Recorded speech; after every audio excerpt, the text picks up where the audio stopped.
We have really made leaps and bounds. And we started off with an idea, with a vision. Two guys came together with some ideas, with some experience, with some successes and failures. And basically looking at, we've gotten a lot of what we wanted in our business. But we wanted to figure out, like Dave talked about last night, how to help our teams make more money and have more success. And that was really why we started Power Network. And the funny thing was, when we started, a lot of people looked at us, and I'll never forget that greasy sales video that we made when we first started. I say greasy because we both actually looked like a couple of ex-homeless guys, if you remember that thing.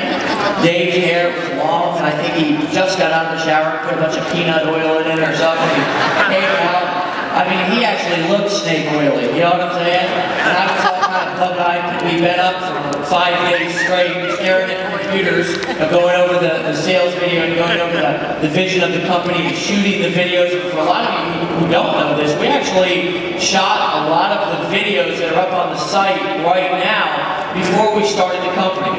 And that's important for a couple of reasons. First and foremost, it's important because we set an intention and we knew exactly what we wanted, and we shot all of those videos before any of it ever existed. Did you guys hear what I just said?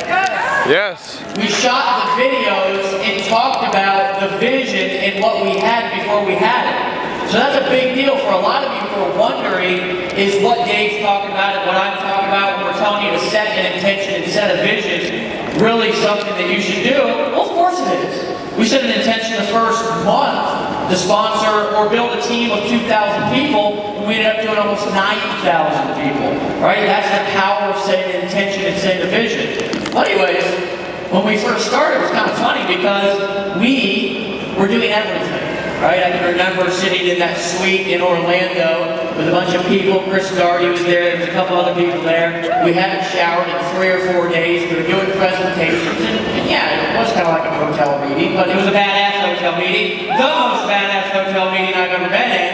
And we were creating the initial stages of what we have now. And I can never forget, we had all of these orders sitting on a paper stack, and we went to go enter them in, and the website didn't work. We actually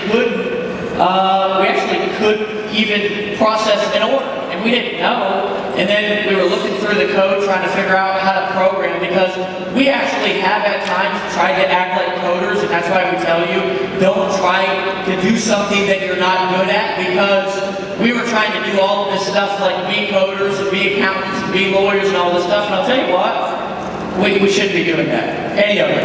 And guys, for most of you, neither should you. Neither should you. So, over the course of the last